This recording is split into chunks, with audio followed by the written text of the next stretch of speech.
देवी प्रपन्नाति हरे प्रसीद प्रसीद मातर्जगतोऽखिलस्य प्रसीद विश्वेश्वरि पाहि विश्वं त्वमेश्वरी देवी चराचरस्य शरणागत दीनार्थ परित्राणपरायणे सर्वस्यार्ति हरे देवी नारायणी नमोस्तुते। नमस्कार, स्वागत है आपका आचार्य वाणी में। मैं आचार्य डॉक्टर विक्रमादित्य आपके साथ हूँ। आज का विषय हमारा है कि मीन राशि वालों के लिए जो ये सितंबर का आरंभ समय हुआ है वो किस प्रकार का ग्रहों का योगायोग बना रहा है। ये सितंबर का महीना कई शुभ योगों को लेकर एक साथ एकत्र है। मीन राशि वालों, आपको समझने आपके लिए किस प्रकार का योग बनने वाला है इन दिनों। खास तौर पे समझे मीन राशि वालों, एक तो आपकी राशि के दृष्टिकोण से 7.5 का मध्यकाल चल रहा है आपके ऊपर, और साथ साथ ग्रहण भी आ रहा है। और कई बार जब 7.5 चल रहा होता है तो कई बार मन भ्रमित होता है कि समय कैसा है, अच्छा है। ग्रहण तो आ ही रहा है, आप चिंता ना करें। ग्रहण काल आपके लिए सौभाग्य को लेकर आता दिखाई दे रहा है। कष्टों को निवारण करने का रास्ता आपके लिए लेके आता दिखाई दे रहा है। ये सितंबर का महीना तो कई प्रकार से कई सारी गुड अपॉर्चुनिटीज़ को, बहुत अच्छी अपॉर्चुनिटीज़ को, शुभ अपॉर्चुनिटीज़ को आपके समक्ष लाकर आपके समक्ष रखता दिखाई देगा। ये ग्रह आपके लिए ऐसे हैं, यदि हम देखें तो करीब करीब 75% तो समय आपके अनुकूल बनता दिखाई दे रहा है। कुछ खास दिनों को आप उपाय करके ठीक कर लीजिएगा, लेकिन बाकी ओवरऑल समय जो है वो आपके लिए बहुत अच्छा दिखाई दे रहा है। लेकिन 7.5 का दौर चल रहा है। 7.5 का दौर जो होता है वो कहीं ना कहीं उत्पाद छुपे हुए कष्ट भी निकाल के सामने ला के दिखाई देता है। तो उसलिए फूंक फूंक के कदम रखने की ज़रूरत है। लेकिन एक बात समझें कि सितंबर के महीने में महालक्ष्मी के व्रत चल रहे हैं इन दौरान। महालक्ष्मी के व्रत जो होते हैं वो ऐसा योग है कि उस रास्ते पर चलकर व्रत कर कर जो मंत्र का प्रयोग कर कर कौन सा खास प्रयोग कैसे आपकी किस्मत को जगा सकता है, 4 चांद लगा सकता है, वो रास्ता हम आपको बताने वाले हैं। साथ साथ पितृपक्ष आरंभ होगा। पितृपक्ष कोई भारी दिन नहीं होते हैं। बहुत सारे लोगों ने भ्रांति उत्पन्न कर दी कि पितृपक्ष अशुभ दिन होते हैं। पितृपक्ष तो अपने भार को उतारने का दिन है, ऋण से निवृत्त होने का दिन है। आपके माता पिता, आपके बुजुर्ग, आपके पितृगण जो हैं वो तो आशीर्वाद देने को तैयार बैठे होते हैं। आपको लेने के लिए अपनी श्रद्धा का समर्पण करना है। केवल कौन से उपाय से, कैसे, कौन सा एक छोटा सा कर्म आपकी किस्मत जगा देगा। और जैसा हमने ग्रहण बताया तो आपके वारे न्यारे करने के लिए ही आ रहा है।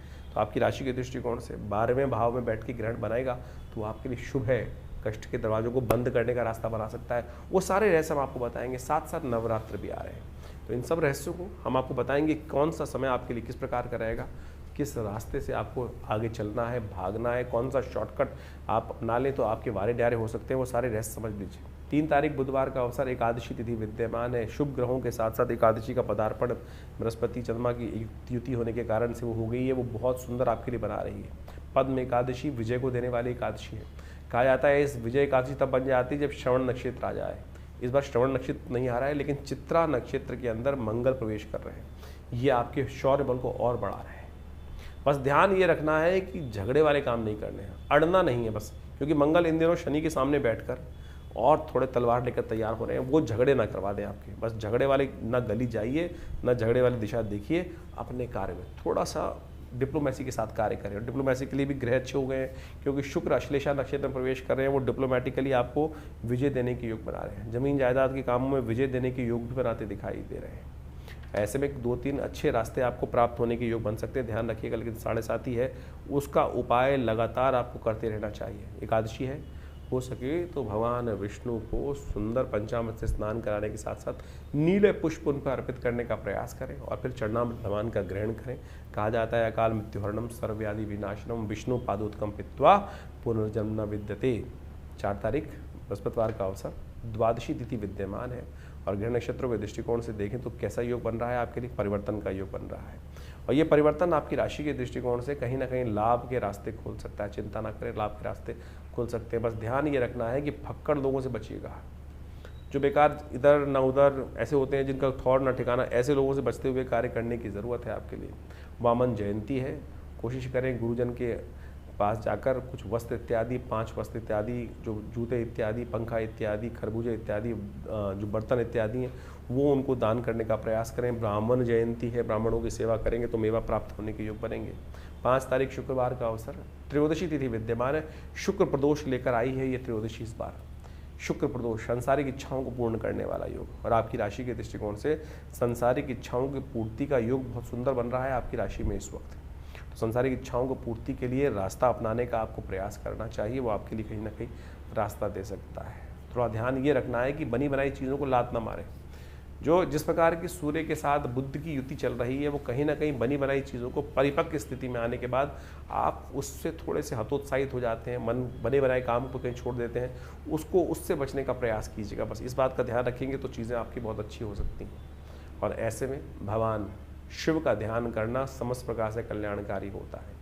प्रदोष का दिन है, शुक्रवार का अवसर है। गाय के शुद्ध दूध से भगवान का यदि अभिषेक कर सके शाम के समय सूर्यास्त होने के बाद, अंधेरा होने से पहले, त्र्यंबकम यजामहे सुगंधिम पुष्टिवर्धनम उर्वारुकमिव बंधनान् मृत्योर्मुक्षीमामृतात्, तो सब प्रकार से कल्याणकारी योग बनेगा। फिर क्या दिक्कत है। 6 तारीख शनिवार का अवसर, चतुर्दशी, अनंत चतुर्दशी, साधारण चतुर्दशी नहीं, अनंत चतुर्दशी, अनंत फलों को देने वाली चतुर्दशी। गणेश जी का इस दिन विसर्जन भी होता है महाराष्ट्र में परंपराओं के अनुसार से। ऐसे में ग्रह योग का जो खेल आपके लिए बन रहा है, तो इसका थोड़ा ध्यान रखना पड़ेगा।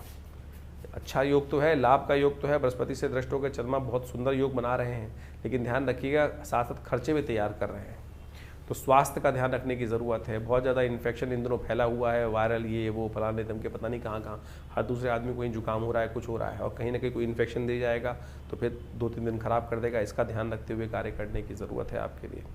शनिवार के दिन चल रहे हैं, शनि की 7.5 भी चल रही है, अनंत चतुर्दशी के दिन शनिवार पड़ रहा है, तो ऐसे में अनंत फल देने के लिए, शनि के अनंत दोषों को समाप्त करने के लिए क्या किया जाए। हो सके तो शनि स्तोत्र का पाठ करें, ये सबसे श्रेष्ठ रहेगा आपके लिए। हनुमान जी के निमित्त चोला चढ़ाइए, आपकी राशि के दृष्टिकोण से बढ़िया है क्योंकि इस वक्त हनुमान जी आपके लिए ऐसे योग बना रहे हैं शनि के साथ बैठकर कि हनुमान जी की कृपा से आपके समस्त कष्ट दूर होने के योग बन जाएंगे। इसलिए हनुमान जी की कृपा प्राप्त करने के लिए हम आपको रास्ता भी सुझा रहे हैं। सुंदरकांड का पाठ करिए, करवाइए, हनुमान चालीसा का पाठ करिए, करवाइए, देखिए सब कष्ट निवारण होंगे। 7 तारीख का दिन रविवार का दिन है, और उस दिन पूर्णिमा का योग है, ग्रहण भी है, इस दिन श्राद्ध भी आरंभ हो रहे हैं, तो ये कई योगों को लेकर ये पूर्णिमा उपस्थित हुई है। ग्रह नक्षत्रों के दृष्टिकोण से ग्रह थोड़े से हल्के दिखाई देते हैं, इमोशनल पॉइंट ऑफ व्यू से या कई मामलों खर्चों के मामलों से थोड़ा दिन भारी पड़ सकता है। तो क्या करना चाहिए आपको, ग्रहण पड़ रहा है वैसे ही तो, लेकिन और ऐसे में योगा योग जो बन रहे हैं वो थोड़े से कष्टकारी आपके लिए बनते दिखाई दे रहे हैं। तो कुछ खास उपाय हैं जो हम आपको बताएंगे। ग्रहण का प्रभाव भी आपको समझ लेना चाहिए। इस दिन विशेष तौर पर ग्रहण का जो सूतक भी रहेगा वो भी आपको समझ लेना चाहिए कब तक रहेगा, क्योंकि इस दिन सत्यव्रत भी है। वो सारे विधान हम आपके समक्ष उपस्थित करते हैं। भाद्रपद पूर्णिमा के दिन चंद्र ग्रहण लग रहा है, और ये ग्रहण बहुत विशेष है।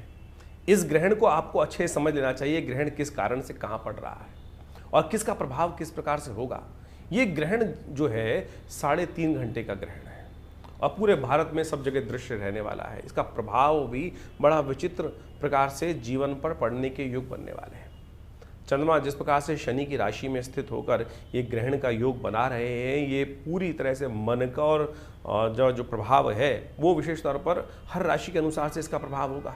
और उसके अनुसार से देखिए, चंद्र ग्रहण, सूर्य ग्रहण जो है वो भारतीय संस्कृति में ये पर्व काल बताए गए हैं।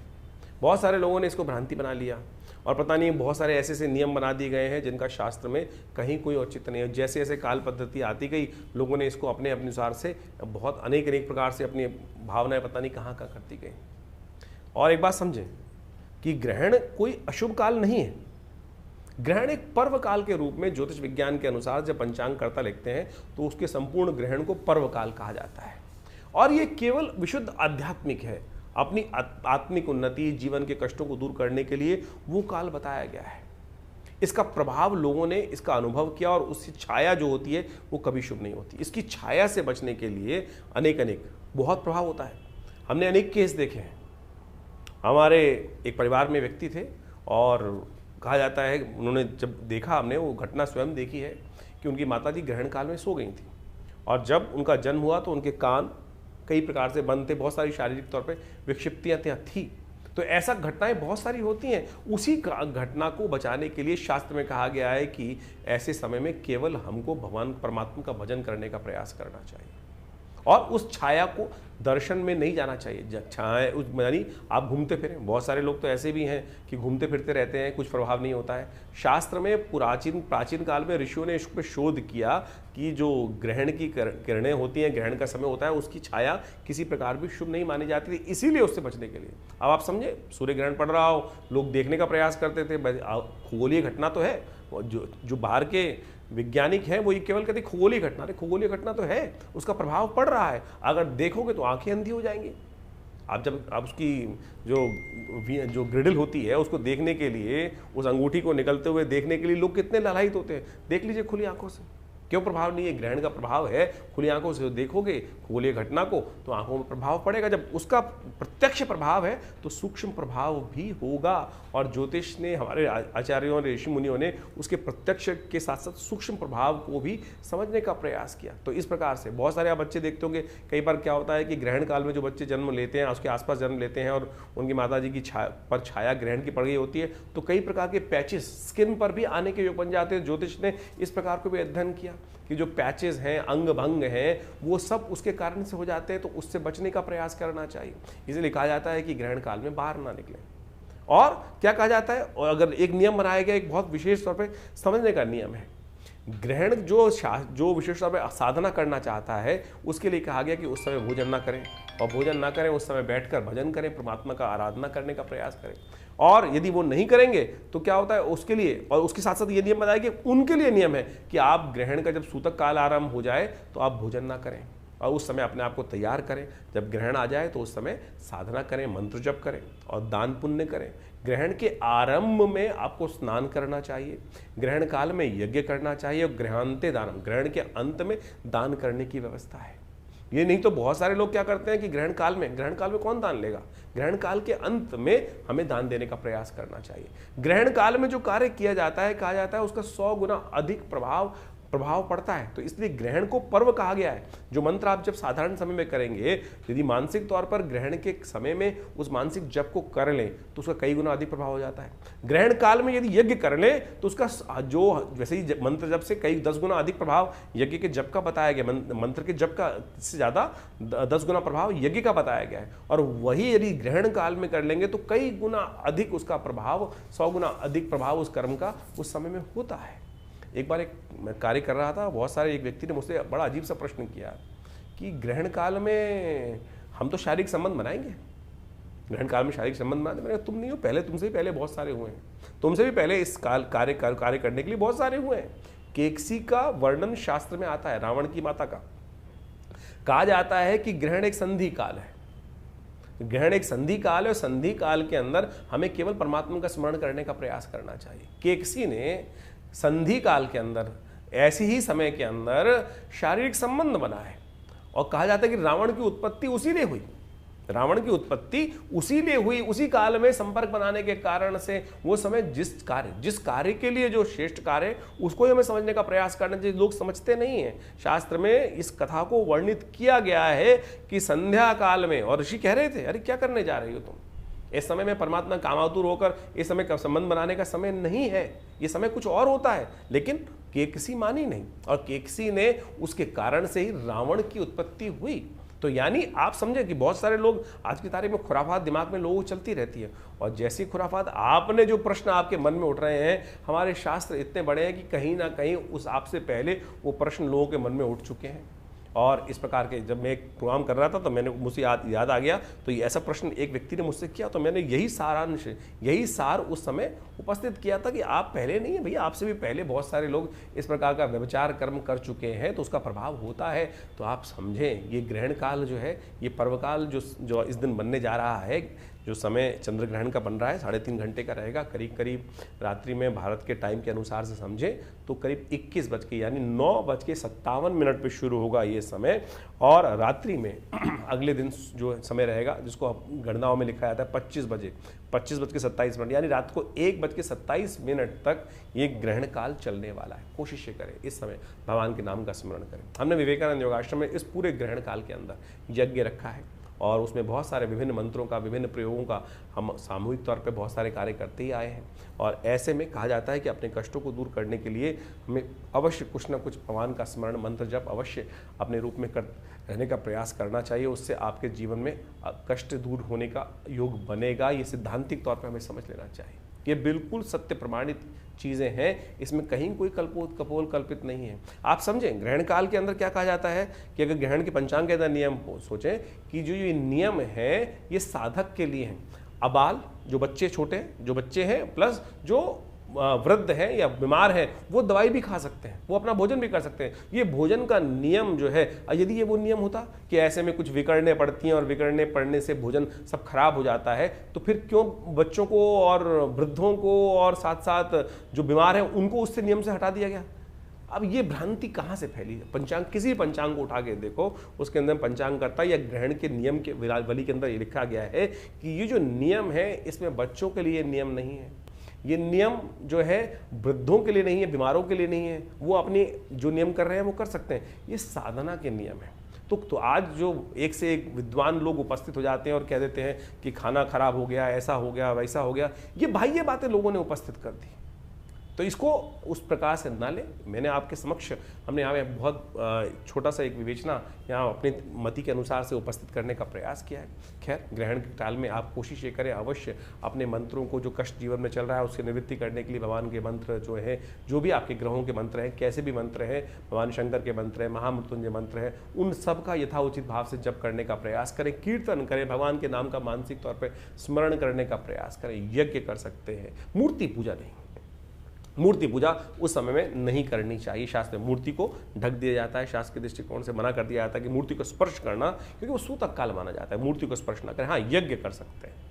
ये आर्णिक सूत्रावली बहुत सारे ग्रंथों में इसको कहा गया है, मंत्र महार्णव इत्यादि समस्त ग्रंथों में, नियम में, धर्म सिंधु के अंदर इस बात को वर्णित किया गया है कि ग्रहण के आरंभ काल में हमको क्या करना चाहिए। ग्रहण के आरंभे, ग्रहण आरंभे हमको स्नान करना चाहिए, ग्रहण काले यज्ञ करना चाहिए, ग्रहणांते हमें दान करने का प्रयास करना चाहिए। तो आपकी राशि के अनुसार से क्या कुछ होने वाला है वो भी आपको समझने को मिलेगा। बहुत बढ़िया तरह से हमने इन सब चीज़ों को यहाँ रखने का प्रयास किया है। समझ लेंगे तो अच्छा रहेगा। तो मीन राशि वालों, आपकी राशि के दृष्टिकोण से सबसे पहले आपको समझना चाहिए कि ग्रहण, आपने ग्रहण का समझ लिया। ग्रहण जो है आपकी राशि के दृष्टिकोण से बहुत शुभ है, कहीं कष्टकारी नहीं है। सौभाग्य का उदय देने का योग बना सकता है। आने वाले 2-3 महीने आपके लिए बहुत शुभ हो सकते हैं, लेकिन 7.5 चल रही है आपके लिए कष्टकारी ये है। तो जो सौभाग्य के योग भी बनेंगे उनकी भी कहीं ना कहीं ये 7.5 उसका प्रभाव को कम कर देगी। तो इसलिए उसको ध्यान करने के लिए इस ग्रहण के समय में शुभ लाभ लेने के लिए आपको अवश्य कुछ उपाय करने का प्रयास करना चाहिए। शनि आपके खराब है, तो शनि के क्या करें। शनि का इस ग्रहण के समय में, जब ग्रहण का योग बन जाए तो उस समय ग्रहण काल में 3.5 घंटे ग्रहण है, थोड़ी देर मंत्र जप कर लीजिए शनि का।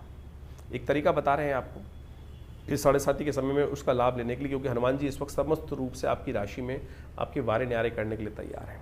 एक तरीका है ओम हंग हनुमतये नमः, ओम प्रांग प्रींग प्रोंग से शनिश्चराय नमः, ओम हंग हनुमतये नमः। ये एक मंत्र बना है, इसी का जप। ओम हंग हनुमतये नमः, प्रांग प्रींग प्रोंग से शनिश्चराय नमः, ओम हंग हनुमतये नमः, ओम हंग हनुमतये नमः, प्रांग प्रींग प्रोंग से शनिश्चराय नमः, ओम हंग हनुमतये नमः, ओम हंग हनुमतये नमः, ओम प्रांग प्रींग प्रोंग से शनिश्चराय नमः, ओम हंग हनुमतये नमः।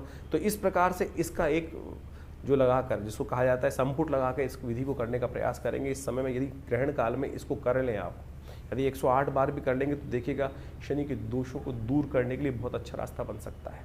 या शनि स्तोत्र का पाठ भी अवश्य करने का प्रयास कीजिए इस समय, ये आपके लिए बहुत ज़रूरी है। हनुमान चालीसा का पाठ करें, यज्ञ कर सके तो सबसे श्रेष्ठ है आपके लिए। और ऐसे में तुला दान करना आपके लिए बहुत कल्याणकारी रहेगा। अवश्य हाथ लगा के उस सामान को रख दीजिए और सुबह किसी को दान करवा दीजिएगा।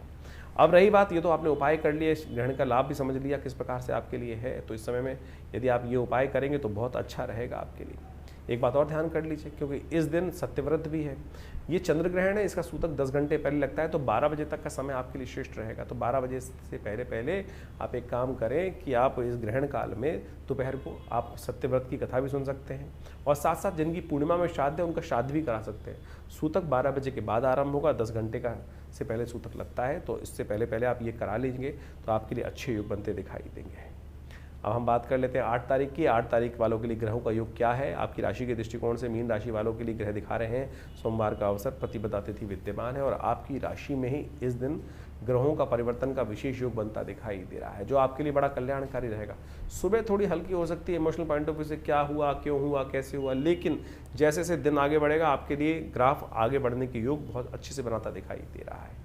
इसका आपको लाभ लेने का प्रयास करना चाहिए, पॉजिटिव होकर काम करने का प्रयास करना चाहिए। अंतःकरण और मन दोनों एक होकर रास्ते बनाते दिखाई देने आने वाले 2-3 दिन पॉजिटिव चेंजेस का लाभ आपको मिलता दिखाई देगा। इस दिन खीर का दान करना, श्राद्ध चल रहे हैं, और यदि हर रोज़ खीर बनाकर यदि आप गाय को, श्वान को, काक को यानी कौवे को, या और साथ साथ चींटी इत्यादि को, भिक्षुक इत्यादि को यदि रोज़ खिला दें, ब्राह्मणों की सेवा रोज़ कर लें, तो कैसे भी पितृ ऋण हैं उनसे निवृत्ति का रास्ता बन जाएगा। कोई और बहुत ज़्यादा कुछ नहीं करना है, उठापटक, साथ साथ तर्पण इत्यादि कर लें, बहुत श्रेष्ठ रहेगा आपके लिए। ये अवश्य नित्य प्रति करें तो आपके लिए बहुत श्रेष्ठ है। 9 तारीख मंगलवार का अवसर, द्वितीय तिथि विद्यमान है, सर्वार्थ सिद्ध योग आपके लिए बनकर तैयार हो रहा है और ग्रह नक्षत्रों के दृष्टिकोण से ये दिन आपके लिए ओवरऑल नए रास्तों खोलता दिखाई देगा, नए विचार आपके मनों में होता दिखाई देंगे। ये अच्छे समय आपके लिए चल रहा है। थोड़ा मंगल को ताकत देने का और प्रयास कीजिए, हनुमान जी का स्तवन कर लीजिए, आपके लिए कल्याणकारी रहेगा। 10 तारीख बुधवार का अवसर है, तृतीय तिथि इस दिन विद्यमान है, ग्रहों का परिवर्तन का योग बन रहा है और ये परिवर्तन आपके लिए ऐसा बन रहा है कि इसका बहुत जल्दी खेल आपके समक्ष आ सकता है। तो आने वाले 2-3 दिन खासतौर पर इसका लाभ लेने के लिए आपको अवश्य कुछ ना कुछ शुभ कार्य करते रहने चाहिए। भद्रा है, इस दिन ध्यान रखिएगा, नए कार्यों को आरंभ करने से बचिएगा। पंचक इस दिन समाप्त हो जाएगा और ग्रहों का योग आपके लिए बहुत कुछ खिला है। श्राद्ध चल रहे हैं, श्राद्ध के समय में विशेष तौर पर कुछ खास उपाय कर लेनी चाहिए, वो आपसे समस्त प्रकार के पितृ ऋण से निवृत्ति। कई बार क्या होता है कि हम अनचाहे हुए भी बहुत सारे ऋण हमारे सिर पे चढ़ते जाते हैं और वो कहीं ना कहीं एक दिमाग में सेटबैक उत्पन्न करते रहते हैं, तो उन सब से निवृत्ति का रास्ता हम आपको देने जा रहे हैं। तो राशि के अनुसार से तो आपने अपने दिन पर दिन किस प्रकार के ग्रह योग बन रहे हैं वो आपने बहुत सुंदर तरीके से समझे।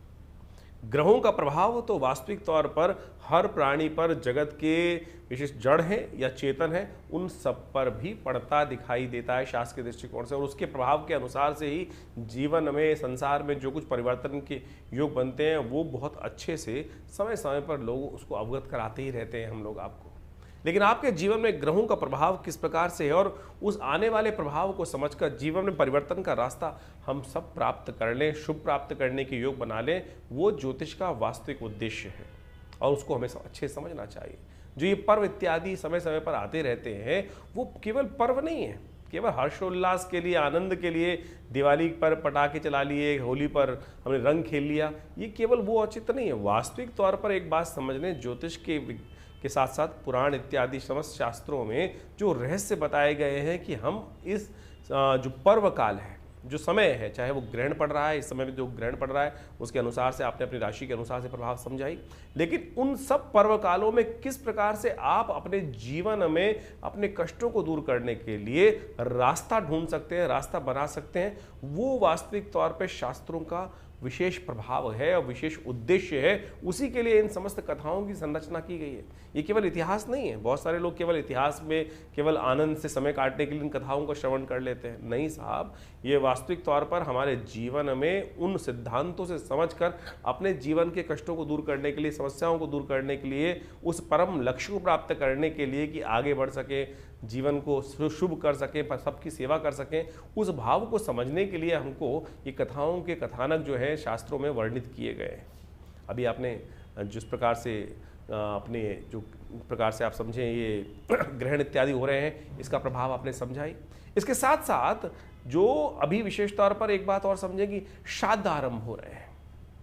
श्राद्ध का विशेष पर्व हमें समझ लेना चाहिए। ये श्राद्ध का जो काल है ये विशेष तौर पर हमारे दायित्व का समर्पण है, ऋण का समर्पण है, ऋण से निवृत्ति का मार्ग है। जो हमारा कर्तव्य अपने पितरों के प्रति है उससे निवृत्ति का मार्ग बताता है और इसके ऊपर विशेष तौर पर भारतीय संस्कृति में सबसे ज्यादा शोध किया गया और अब बाहर भी जाकर लोग इस पर शोध करने का कार्य कर रहे हैं। बहुत सारे समय समय की कथानक, बहुत सारे इंसिडेंट लोगों के समक्ष आते रहते हैं और उन सब ने देखा कि बहुत बढ़िया तरीके से ये जो पद्धति है इसके ऊपर बहुत विशेष तौर पर आज ही नहीं, अनादिकाल से, बहुत लंबे समय से Annie Besant, W Leadbeater, इन सब ने भी ये theosophical society India, theosophical society world wide जो थी, उन्होंने बहुत जबरदस्त शोध करके दिखाए। आत्माओं से संपर्क साधने का प्रयास किया गया और उन आत्माओं से संपर्क साधने के बाद उन विशेष तौर पर वर्णन किया गया। डब्ल्यू एल बीटर की तो एक किताब है इनविजिबल हेल्पर। यदि आप उस किताब को पढ़ने का प्रयास करेंगे, समझने का प्रयास करेंगे, उसमें जो इंसिडेंट बताए गए हैं उन्होंने उनको सही से समझोगे तो सही रूप से समझना कि जीवन में बहुत सारे कष्टों को दूर करने का योग बना सकते हैं। एक व्यक्ति हमारे आश्रम में आए, बहुत वर्ष पुरानी बात है, और यहीं फरीदाबाद से संबंध रखते थे, और वो हमारे आश्रम पर आकर उन्होंने अपने जीवन में घटी हुई प्रत्यक्ष घटना को वहाँ बताया। बहुत अद्भुत घटना है, समझनी चाहिए कि किस प्रकार से उस घटना क्रम से कैसे उनके जीवन में परिवर्तन आया। काल घटना है, खंड है और निकल जाता है। एक बार एक घर में कहा जाता है वो व्यक्ति जब आया उसने बताया कि उनके बड़े भाई की मृत्यु हो गई थी, और बड़े भाई की जब मृत्यु हो गई, उस बड़े भाई की एक लड़की भी थी जिसकी शादी नहीं हुई थी। छोटा भाई दायित्व आया बड़े भाई की करने के लिए, तो कुछ परेशान सा रहता था, कैसे इतना बढ़िया समृद्ध परिवार था नहीं। ये घटना आज से बहुत लंबी पुरानी नहीं, कुछ ही वर्ष पुरानी घटना है। और हमारे आश्रम में हमारे पिताजी उन दिनों विद्यमान थे, उनके समक्ष आकर उसने जब ये बात रखी, आज बाई चांस वो बात हमको याद आ गई। हमको समझना चाहिए किस प्रकार से दिवंगत आत्माएं आपके जीवन में आकर आपके कष्टों को दूर करने का योग बना सकती हैं। वो व्यक्ति आश्रम पे आया और उसने बताया कि इस कारण से घटना घटी, बड़े भाई चले गए, घर में एक बड़ी लड़की भी थी और साथ में बहुत सारे और भी दायित्व थे जो निर्वाह नहीं हो पाए थे। एक दिन रात में जब वो छोटा भाई सो रहा था तो उसको ऐसी ही कोई खटपट सुनाई थी, और ऐसा लगा कि जैसे बड़ा भाई जिसकी मृत्यु हो गई थी वो कह रहा हो आकर उसके कान में, कह रहे उठ, तेरे घर में चोरी होने वाली है, भैंस को कोई चुरा के ले जाने वाला है। एकदम उसको उठा, खटपट से आवाज़ सुनकर जैसे उठा तो देखा भैंस खुली हुई है, और उसको लगा ऐसे ही कुछ हुआ होगा, भैंस खुली पड़ी होगी या कोई चोर वोर होगा, भाग भूग गया होगा, किसी ने खोली। कैसे खुल गई? रस्सा खुला हुआ था, यानी वो व्यक्ति ने ये बात रखी, उसने दोबारा बांध बूंद दिया। 2-3 दिन बाद फिर एक घटना घटी, उसके आभास हुआ कि रात्रि में उसके भाई जो दिवंगत थे वो आके उसको बोल रहे हैं, चिंता मत कर, तो तू इतना परेशान रहता है कि जो घर के जो दायित्व है, बिटिया की शादी, ये सब हो जाएगी। मैं तेरे को एक रास्ता बता रहा हूँ, इस रास्ते को अपना। वो जो व्यक्ति गाँव में बैठा था, जो छोटा आदमी था, जो छोटा भाई था, वो सट्टे का काम करता था। सट्टे का काम उन दिनों बहुत ज़्यादा चलता ही है, सट्टे में अनाज की खरीद फरीद के उनमें सट्टे का काम करता था। उसने उस भाई को सपने में आके बताया कि इस चीज़ के दाम आने वाले कुछ दिन तक लगातार बढ़ने वाले हैं, थोड़े से पैसे लेके इसमें लगा दियो, और जो पैसा फ़ायदा हो उसके द्वारा बिटिया की शादी कर दियो। उसने कुछ दिन देखा और उसके बाद जब वो चीज़ का अनुभव हुआ तो उसने थोड़े से पैसे लेकर उसमें लगाए और उससे उसको लाभ हुआ। यानी वो दिवंगत आत्मा आपके प्रति किस प्रकार से निष्ठावान है, आपके भी पूर्वज आपके प्रति सुंदर रूप से निष्ठा रखते हैं। बहुत सारे लोगों ने ये भ्रांति फैला दी कि पितृ रुष्ट हो गए। पितृ रुष्ट, अरे पितृ रुष्ट कभी क्यों? आपके माता पिता बड़े बुजुर्ग आपसे रुष्ट नहीं होते। आप अपना कर्तव्य का पालन नहीं करते हैं। कर्तव्य जो निष्ठ नहीं है, जो उनको क्या चाहिए, उनको आपके पितरों को क्या चाहिए? केवल जल ही तो चाहिए, समर्पण चाहिए, श्रद्धा का समर्पण ही तो चाहिए। जो शास्त्र में कहा गया है कि भाई तुमको ब्राह्मण भोजन करा दो, गरीब को अन्न करा दो, गाय को ग्रास डाल दो, यही तो कहा गया है। इसी से पितृ ऋण से निवृत्ति आती। पितृ दोष नहीं होता, पितृ ऋण है जो आपके ऊपर चलकर परेशान करता है। हम भूलते चले जा रहे हैं उन दिवंगत आत्माओं को जिनके प्रति हमारा कर्तव्य था। पुराने जमाने में कोई भी शादी हो, ब्याह हो, अपने पितरों के निमित्त एक थाली निकालने की व्यवस्था चलती थी, और वो पितृ रहते हैं आपके आसपास, कहीं दूर नहीं जाते। हमारे शास्त्रों में 3 पीढ़ी तक हर व्यक्ति को, चाहे छोटा भाई है, चाहे बड़ा भाई है, चाहे बहन है, चाहे स्त्री है, चाहे पुरुष है, हर व्यक्ति को अपने पितरों के निमित्त वो तर्पण करना, वो भोजन कराना, गरीबों को भोजन कराना शास्त्र में वर्णित है। केवल ब्राह्मण को ही नहीं, इस बात को कि बहुत ब्राह्मण यदि जमा सके तो बहुत श्रेष्ठ है भारतीय संस्कृति में जिस प्रकार से बताया है। नहीं तो किसी भी भिक्षुक को, किसी भी गाय को, बहुत सारे शास्त्र में कथाएं आई हैं कि ब्राह्मण नहीं मिल रहे थे लोगों को तो गऊ को भी खिलाया लोगों ने, और वही कर्तव्य शास्त्र में बिल्कुल ठीक हुआ। तो आप समझें कि भारतीय संस्कृति में जो ये बात बताई गई, जो श्राद्ध आ रहा है, इसका ध्यान रखिएगा। अपने पितरों के निमित्त नित्य प्रति यदि ये 5 कर्म कर सके, एक तो ब्राह्मण भोजन, गऊ को ग्रास निकालना, और उसके अलावा कोशिश करें गायत्री जप या यज्ञ अपने पितरों के निमित्त अवश्य यथाउचित भाव से, कम से कम 1 माला स्वयं कर सकते हैं। मानसिक तौर पर माला लेके बैठ जाएं और अवश्य उनके निमित्त कर दें, हाथ में जल लेकर उनको उसका कहते हैं कि दिवंगत आत्माओं की आत्म शांति के लिए उनके लिए क्या गायत्री का जप कर लीजिए। और साथ साथ तर्पण इत्यादि, तर्पण करना, तर्पण हर रोज आपको करने के प्रयास करना चाहिए। थोड़ा जल लेकर इस तीर्थ पितृ तीर्थ से अंगूठे से लेकर इस क्षेत्र से इन पूरे के पूरे जो 16 दिन पड़ेंगे, पितृपक्ष जो आता है, हर रोज अपने जिसमें जो भी दिवंगत आपको याद है, ऋषि तर्पण, पितृ तर्पण, हमें दिवंगत जो करना चाहिए अवश्य शास्त्र में नियम है, उनको करने का पूरा विधान शास्त्र में वर्णित है। किसी दिव्य, किसी अच्छे विद्वान ब्राह्मण के द्वारा करा देंगे तो बहुत अच्छा लगेगा।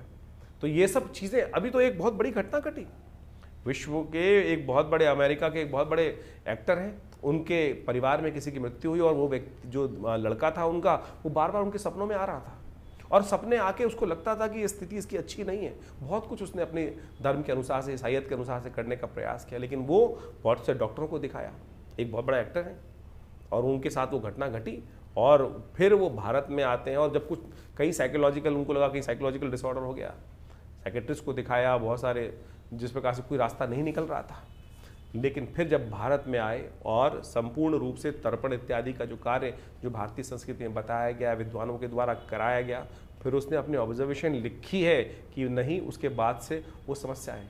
तो आप हमारे पास तो लगातार इस प्रकार के लोग पूरे विश्व से आते ही हैं, और जो जो पद्धति हमने कराई, जो जो पद्धति शास्त्र में वर्णित है, वो सब हमने कराई। तो आप सत्य माने, वो जो कष्ट जीवन में चल रहा था, लगातार आत्माएं आके परेशान, अगर आपके सपने में कोई दिवंगत आत्मा बार बार आ रही है, आपके पितरों के निमित्त जो आत्मा आ रही है और वो किसी अच्छी अवस्था में नहीं है, तो समझ लीजिए कहीं ना कहीं पितृ ऋण है और वो अपेक्षा कर रही हैं आपके साथ कि हमको अपना, आपके कर्तव्य जो है वो सही से नहीं कर पा रहे हैं, तो उनके लिए गायत्री जप करा दीजिए।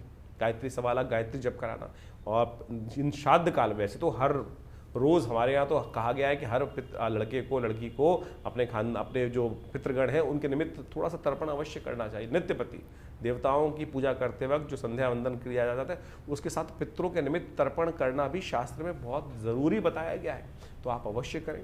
हमने इस पितृपक्ष में आश्रम पर विशेष व्यवस्था करा रखी है कि जो जो अपने पितरों के निमित्त गायत्री यज्ञ कराना चाहते हैं, या जो विशेष तौर पर उनके निमित्त ब्राह्मण भोजन इत्यादि समस्त कार्य यदि घर पे नहीं कर पा रहे हैं, तो कम से कम अवश्य हमारे आश्रम पे पूर्ण व्यवस्था उनकी रहेगी। अपने पितरों के निमित्त गायत्री जप इत्यादि समस्त जो शास्त्र वर्णन तरीके हैं दिवंगत आत्माओं की आत्म शांति के लिए अवश्य कराने का प्रयास करें, और देखेंगे उससे मन शांति प्राप्त होती है। मन के बहुत सारे भार जो हैं, बार बार इस प्रकार की समस्याओं को ठीक करने के लिए खुद कर सके तो बहुत बढ़िया है, खुद कर सके तो बहुत बढ़िया।